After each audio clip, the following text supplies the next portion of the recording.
गरीब भोला गांव की बंजर जमीन छोड़कर परिवार सहित रोजी रोटी की तलाश में शहर की ओर कूच करता है।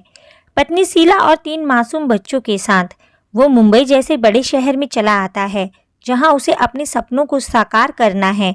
सदियों से चली आ रही जमींदारी की गुलामी की जंजीरों से वो खुद को और अपने परिवार को आज़ाद कर लेना चाहता है।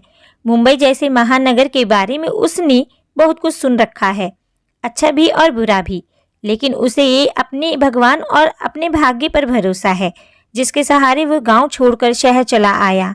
यहाँ उसकी एक बहुत पुरानी जान पहचान है, जिसके कारण उसे एक जगह मजदूरी का काम मिल गया है। वो बहुत खुश है, परंतु इतने बड़े शहर में अकेले कमाने वाले का गुजारा बहुत मुश्किल से हो पाता है। इसीलिए उसके मित्र की सलाह पर ही शीला को भी ठेकेदार मजदूरी का काम दे देता है। बच्चों के स्कूल में भी अभी वक्त लगेगा, इसीलिए पास की कूलर बनाने वाली फैक्ट्री में उन तीनों को उनकी उम्र के हिसाब से काम पर रख दिया जाता है। लगभग 1 महीना बीतने को आया। भोला और उसका परिवार ठेकेदार के साथ काम करके खुश था। फिर एक दिन भोला को बुखार ने घेर लिया। उसका पूरा बदन कांप रहा था। वो काम करने की स्थिति में नहीं था। बहुत मिन्नत खिदावत करने पर ही ठेकेदार ने 1 दिन की छुट्टी दी थी, लेकिन 1 दिन से भला क्या होने वाला था। अगले दिन भोला ने उठने की लाख कोशिश की, मगर सब प्रयास विफल रहे। शीला ने ठेकेदार से बहुत मिन्नतें की, तब जाकर वो माना, और वो भी इस शर्त पर कि अपना काम ख़त्म करने के बाद वो भोला के हिस्से का काम भी करेगी और उसके लिए उसे कोई अलग से पगार भी नहीं मिलेगी। मजदूर शीला को हामी भरनी पड़ी। इसी तरह 1 सप्ताह बीत गया। भोला की सेहत अब पहले से थोड़ा बेहतर हो गई, परंतु काम करने की हिम्मत उसमें ना थी। उधर ठेकेदार शीला से दिन रात काम करवाता। एक दिन शीला की सहन शक्ति ने जवाब दे दिया।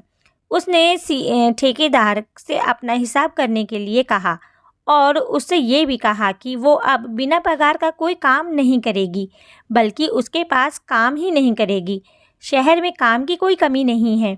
ठेकेदार ने कहा, ठीक है, शाम को तुम्हारी झोपड़ी पे आकर तुम्हारे और तुम्हारे पति का हिसाब कर दूंगा। शीला अपना काम खत्म कर घर की ओर चली गई।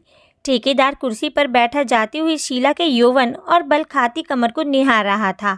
अंधेरा होते ही वह भोला के झोपड़े के अंदर जा पहुंचा। उसने भोला से बहुत ही प्रेम पूर्वक उसका हालचाल पूछा और शीला के गुस्से को भी शांत किया। दिन में उसे ए यह चिल्लाकर शीला संबोधित करने वाला इस वक्त बड़े ही प्यार से उसे भाभी कहकर संबोधित कर रहा था। शीला भी उसके इस व्यवहार से बहुत हैरान थी। जाने से पहले ठेकेदार काम पर आने के बारे में भोला से कहता है, तो भोला ना चाहते हुए भी अगले दिन आने का वादा करता है। हालांकि उसकी पत्नी और बच्चे इस बात से सहमत नहीं, फिर भी भोला ठेकेदार से प्रसन्न हो उसके पैर छूता है। ये देख ठेकेदार उसके पास बैठते हुए बड़े प्यार से उसे एक पुड़िया निकाल कर देता है और कहता है कि ये दवा मैं खास तौर पे तुम्हारे लिए लाया हूँ, इसे खाकर तुम कल सुबह तक ठीक हो जाओगे। भोला हैरान होकर उसे देखता है और हाथ में रखी पुड़िया को उलट पुलट करके देखता है और फिर धीरे से पूछता है, ये कौन सी दवा है और कितने की है? अगले दिन भोला में सचमुच एक नई ऊर्जा थी। उसका बुखार और थकावट सब खत्म हो चुका था। भोला सुबह नहा धोकर खुशी खुशी काम के लिए रवाना हो गया। जाते ही उसने ठेकेदार को सलाम किया और अपने काम में जुट गया। आज उसने इतना जमकर काम किया कि शीला द्वारा लाया गया खाना भी भूल गया। उसका मन खुशी से झूम रहा था, जिसमें वह शीला को भी शामिल कर लेना चाहता था, लेकिन शीला को ये सब अच्छा नहीं लग रहा था। लेकिन शाम होते होते भोला की तबीयत फिर बिगड़ने लगी। उसे कमजोरी और आलस ने फिर से आ घेरा। उसकी पूरी रात करवटें बदलते हुए निकली। आज की सुबह कल से कुछ अलग थी। भोला कल की तरह ही काम करना चाहता था, लेकिन संभव नहीं हो पा रहा था। ठेकेदार अभी तक नहीं आया था और इधर उसके इंतज़ार में नज़रें बिछाए धीरे धीरे अपना काम कर रहा था। कुछ देर बाद ठेकेदार की कड़क आवाज़ सुनाई देती है, जल्दी जल्दी हाथ चलाओ वरना पगार का पैसा नहीं मिलेगा। भोला काम छोड़ ठेकेदार के पास जाता है और उससे कहता है कि कल वाली दवा की एक पुड़िया अगर आज भी मिल जाती है तो गरीब का भला हो जाएगा साहब। ठेकेदार उसकी आंखों में देखकर धीरे से मुस्कुराया और कहने लगा, देखो भोला, इस महंगाई के ज़माने में भी हम तुम्हारी मदद केवल इसलिए कर रहे हैं क्योंकि तुम अच्छे आदमी हो। इस बीच भोला बड़ी विनम्रता से उसको देखता रहता है। ठेकेदार अपनी बात जारी रखते हुए कहता है, फिर भी ना जाने तुम्हारी पत्नी, मेरा मतलब है शीला भाभी, मुझसे खफा रहती है। फिर चाटुकारिता से कहता है, अब काम का मामला है, थोड़ा बहुत यूँ ऊपर नीचे कहना ही पड़ता है, अब इसमें बुरा मानने की क्या बात है। अपनी बात पूरी करते ही पुड़िया उसके हाथ में थमा देता है। पुड़िया लेकर भोला खुश होते हुए कहता है, नादान है, थोड़ी सरफिरी है साहब, मैं उसे समझाऊंगा, समझ जाएगी, आप अपना नाराज ना हो। कहकर भोला अपने काम में जुट जाता है और शीला भी अपना काम बखूबी निपटा रही है। इसी तरह दिन बीतते रहे। अब भोला पर तेज धूप या बारिश का कोई असर ना होता, उसके काम में ऊर्जा और स्फूर्ति बनी रहती। इस बीच वो शीला को ठेकेदार की अच्छाई से प्रभावित करवाता रहता, जिसका असर शीला पर थोड़ा बहुत भी हो चुका है। अब शीला आराम से ठेकेदार की बात का जवाब भी देती और कभी कभार उसके लिए खाना गर्म करने और चाय बनाने जैसे छोटे मोटे काम भी कर दिया करती, लेकिन ठेकेदार उससे बेबात डांटता ही रहता। शीला को बुरा भी लगता, लेकिन वो हंसकर टाल जाती। 1 महीना बीतने को आया। आज पगार का दिन है। भोला को अब उसकी तय की गई पगार से आधी पगार मिली है। भोला ने हैरान होकर प्रश्न भरी नज़रों से ठेकेदार की ओर देखा तो ठेकेदार ने कहा कि ये जो रोज पुड़िया तुम खाते हो, इसके पैसे मैं थोड़े ही भरूंगा, ये तो तुम्हारी दवा है, तुम्हारी को ही खरीदनी है। क्या नहीं सोचा था, भोला ने पगार मिलते ही बच्चों का स्कूल में दाखिल करवाऊंगा, लेकिन पगार तो ना के बराबर है। शीला की पगार तो मैं मात्र घर का खर्च ही चल पाता है। अपन आप से बात करते हुए, नहीं, मैं ठेकेदार से अवश्य ये बात करूंगा, वो अच्छा आदमी है, मेरी बात को ज़रूर समझेगा। ये सोचकर वो ठेकेदार के पास जाता है। ठेकेदार उसकी समस्या को सुनकर भी अनसुना करते हुए कहता है कि क्या करेगा बच्चों को पढ़ाकर, कोई नौकरी तो मिलने वाली है ही नहीं, काम तो अंत में अपने ये 2 हाथों की कमाई ही आनी है। जिस तरह तुम जी रहे हो वो भी जी लेगा, इसीलिए ज़्यादा फिक्र करने की ज़रूरत नहीं। लेकिन भोला अपने बच्चों का वास्ता देकर कहता है कि आपके द्वारा दिया गया एक एक पैसा मैं चुकता कर दूंगा, बस मेरे बेटे का एडमिशन स्कूल में करवा दीजिए। ठेकेदार उसकी बात सुनकर कुछ सोच में पड़ जाता है और जल्द ही कुछ करने का आश्वासन देता है। अगले दिन ठेकेदार भोला को अपने पास बुलाता है और कहता है कि मैं रुपया तुम्हें उधार दे दूं, लेकिन सोच रहा हूं कि वापस चुकाने में तुम्हें बहुत मशक्कत करनी पड़ेगी। भोला हाथ जोड़कर कहता है, कोई बात नहीं साहब, मैं मरते दम तक काम करता रहूँगा और आपकी उधारी चुकता कर दूंगा। बस मेरे महेश का स्कूल में दाखिला हो जाए। आप कहें तो मैं अलग से और काम करने को भी तैयार हूँ। भोला ने लगभग हाथ जोड़ते हुए कहा, अरे नहीं रे भोला, तुम कितना काम करोगे? हाँ, एक काम हो सकता है, तुम शीला से कह शाम को मेरे घर पे खाना बनाना तथा कुछ अन्य छोटे बड़े काम कर दिया करो। बदले में मैं तुम लोगों की मदद कर दिया करूँगा और दवाई तो तुम ले ही रहे हो। ठीक है। आश्वस्त होकर भोला घर की तरफ चल दिया और वहां पहुंचकर सारी बात शीला को बता दी। पहले शीला का मन नहीं माना, लेकिन फिर महेश का सोचकर उसने ये काम स्वीकार कर लिया। अब हर रोज शीला दिन में मजदूरी, शाम को ठेकेदार के यहाँ काम करती, रात के 11-12 बजे तक थक कर घर आती और सो जाती। उधर ठेकेदार हर वक्त उसे अपने जाल में फंसाने की तरकीबें ढूंढता रहता कि एक दिन उसे ये मौका मिल ही गया। उस रात शाम से ही गहरे बादल घिर आए थे। ठंडी हवाओं ने वातावरण को सुहाना बना दिया था। बादलों के बरसने का अनुमान था। मौसम को देखते हुए शीला ठेकेदार के घर का काम जल्दी से निपटाकर जल्दी से वापस चले जाना चाहती थी। दरवाजे पर दस्तक हुई। दरवाजा खुलते ही सामने ठेकेदार खड़ा था, वो भी नशे में मस्त। उसकी आंखों में लाल डोरे चमक रहे थे। शीला उसे वहीं दरवाजे पर छोड़ किचन की तरफ बढ़ गई। ठेकेदार अंदर आ गया और सोफे पर बैठ गया। बाहर बारिश का शोर होने लगा। शीला काम छोड़ खिड़की के पास आकर बाहर का जायजा लेने लगी। बाहर चमकती हुई भयावह बिजली के साथ शहर की बिजली भी गुल हो गई। वो किचन में रोशनी करने के लिए मोमबत्ती ढूंढने लगी कि अचानक अपने पास उसके ठेकेदार को महसूस किया। वो घबराकर 2 कदम पीछे हट गई। ठेकेदार ने उसे अपनी बाहों के घेरे में कस लिया। शीला ने लगभग विनती वाले अंदाज में कहा, जाने दीजिए साहब, हम गरीब लोग अपनी इज्जत नहीं बेचती। मैं कौन सा तुम्हें तुम्हारी इज्जत के पैसे दे रहा हूँ।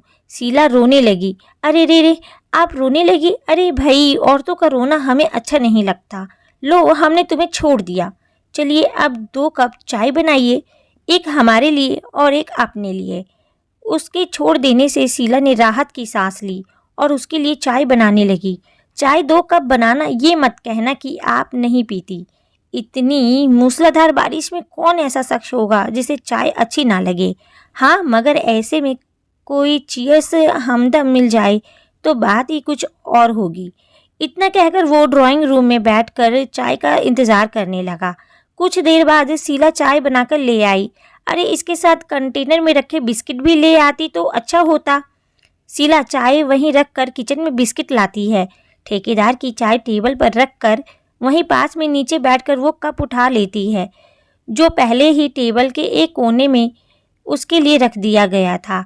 चाय की चुस्कियाँ लेते हुए उसे सिर्फ इतना याद था कि बाहर मूसलाधार बारिश हो रही है और खिड़की से अंदर आते हवा ठंडे झोंके उसे आनंदित कर रहे थे। फिर उसके बाद क्या हुआ उसे कुछ भी याद नहीं। सुबह जब उसकी आंखें खुली तो दिन का उजाला उसी खिड़की से अंदर आ रहा था और वो अपने अस्त व्यस्त कपड़ों के साथ वही फर्श पर पड़ी थी। उसके द्वारा पी गई चाय अपना कमाल दिखा चुकी थी। दूसरा कप टेबल पर वैसे ही भरा पड़ा था। उसने उठना चाहा लेकिन अंग अंग दुख रहा था। बड़ी मुश्किल से उठ के उसने खुद को संभाला, कपड़े ठीक किए और कमरे से बाहर निकलकर बेतहाशा अपने झोपड़ी की तरफ भाग खड़ी हुई। झोपड़ी में अभी सब सो रहे थे। वो सीधा पीछे लगे नल की तरफ गई और उसके नीचे बैठकर बेतहाशा रोई। कुछ देर रोने के बाद वो झोपड़ी में आई, कपड़े बदले और बच्चों के लिए भोजन की व्यवस्था करने लगी। भोला भी नींद से जाकर काम पर जाने के लिए तैयारी करने लगा। भोला तैयार होकर गया लेकिन शीला ज्यों की त्यों बैठी रही। भोला के पूछने पर उसने काम पर जाने से कहकर इनकार कर दिया कि उसकी तबीयत ठीक नहीं है। आज शीला काम पर क्यों नहीं आई? ठेकेदार ने अपनी भारी भरकम आवाज़ में भोला से पूछा। हाँ साहब, उसकी तबीयत कुछ ठीक नहीं थी, आराम करना चाहती थी। भोला ने उसके हाथ से ली हुई पुड़िया खाते हुए कहा। क्या हुआ? ठेकेदार ने प्रश्न किया। मालूम नहीं साहब, ज़्यादा बात नहीं की उसने, कहकर भोला अपने काम में जुट गया। शीला का पूरा दिन लेटे लेटे ही बीत गया। शाम के समय उनका ही एक साथी मजदूर उसके झोपड़े पर आया और ये बता गया कि ठेकेदार ने तुम्हें बेटे का एडमिशन करवा दिया है। स्कूल की वर्दी और पुस्तकें सहित अन्य सामान भी उपलब्ध करवा दिया गया है। ये कहकर वो व्यक्ति चला गया। शाम के समय जब भोला घर पर आया तो उसने भी यही सब बात दोहराई। वो बेहद खुश लग रहा था। उसने बताया कि ठेकेदार ने बताया कि इन सब पर 25,000 रुपये खर्च आया है, जिसे हम दोनों दिन रात मेहनत करके चुकता कर देंगे। कुछ सोचते हुए, बस एक बार हमारा बेटा पढ़ लिख जाए, फिर जीवन आराम से कट जाएगा। शीला ने कोई प्रतिक्रिया जाहिर ना की। उसका मन बेहद उदास था। वो भोला के कंधे से लगकर जी भरकर रोना लेना चाहती थी, परंतु ऐसा ना कर सकी। अगले दिन शीला फिर से काम पर नहीं गई। वो ठेकेदार के पास काम करना नहीं चाहती थी। जब ये बात उसने भोला से कही तो वो कुछ सकपका गया और उसने यही बात ठेकेदार से जाकर कह दी। ना जाने उसे क्या हो गया है साहब, वो कभी ऐसा ना थी। दिन रात बिना रुके बिना थके काम करने वाली थी वो। तबीयत ठीक नहीं होगी, कुछ दवाइयाँ वगैरह खाई क्या? ठेकेदार ने संवेदना जताई। नहीं साहब, अभी तो नहीं। भोला ने निराशा से सर हिला दिया। तो ऐसा कर भोला, आज से तू दवाई की एक और पुड़िया ले जाना और शीला को भी दे देना। ठेकेदार ने उसे गौर से देखते हुए कहा। ठीक है साहब, परंतु उसे दवाई खिलाना आसान नहीं। अरे भोला, तू भी सचमुच का ही भोला है। ऐसे खाने को मत देना, उसकी चाय या खाने में घोल देना। मतलब तो उसके लिए ठीक होने से ही है ना। बात भोला की समझ में आ गई थी। भोला ने घर जाकर वैसा ही किया। थोड़ी देर तक उसे शीला में असर दिखाई देने लगा। फिर अगले दिन से उसने दिनचर्या शुरू हो गई। दोनों काम पर जाने लगे। अब शीला भी भोला की तरह ही ठेकेदार के बस में आ चुकी थी। सब समझते हुए भी वो अनजान थी। मन से वो ठेकेदार के साथ काम नहीं करना चाहती थी। उन्हें ठेकेदार द्वारा दी गई दवा के पैसे काटकर, ऊपर से महेश की एडमिशन के पैसे काटकर ना के बराबर पगार मिलती थी। शारीरिक शोषण अलग से झेलना पड़ता था। शीला को ठेकेदार जब जी चाहे अपने घर बुला लेता। ज़रूरत पड़ने पर उनके मासूम बच्चे से भी उनकी क्षमता अनुसार काम लिया जाता। भोला और उसका परिवार ठेकेदार का गुलाम बनकर रह गए थे। ठेकेदार ने ड्रग्स के जरिए उन सब को अपने काबू में कर लिया था। एक वो ही नहीं, और भी ऐसे बहुत से लोग ठेकेदार के नीचे काम कर रहे थे, जिन्हें वो ना के बराबर पगार देता था तो बस एक पुड़िया जो एक अच्छे भले इंसान को उसका गुलाम बना देती थी। एक शाम भोला अपनी झोपड़ी में बैठा सोच रहा था कि गांव से जमींदार की गुलामी छोड़कर शहर आया था एक स्वतंत्र और अच्छा जीवन जीने के लिए। लेकिन मुझे क्या पता था कि गुलामी के रूप भी अलग अलग हैं। आज वो बिन पैसे भी ठेकेदार की चाकरी करने को तैयार है। आज विजयदशमी के दिन भी वो अपने बच्चों को नए कपड़े और खिलौने लेकर नहीं दे पाया। बाहर पटाखों के फूटने की आवाज़ आ रही है। उसका छोटा बेटा भागता हुआ अंदर आता है और कहता है, माँ बाबा चलो ना बाहर देखे, रावण जल रहा है, रावण मर रहा है। भोला एक लंबी सांस खींच रखकर कहता है, नहीं बेटा, रावण तो आज भी जिंदा है और तब तक रहेगा जब तक इस दुनिया में गरीबी, बेरोजगारी और मजदूरी रहेगी। आदमी आदमी का गुलाम रहेगा, छल कपट रहेगा, तब तक रावण भी रहेगा। कहकर भोला अपनी आंखों में आए आंसू पोंछता है। प्लीज़ वीडियो को लाइक करें, शेयर करें, चैनल को सब्सक्राइब करें। कहानी सुनने के लिए धन्यवाद।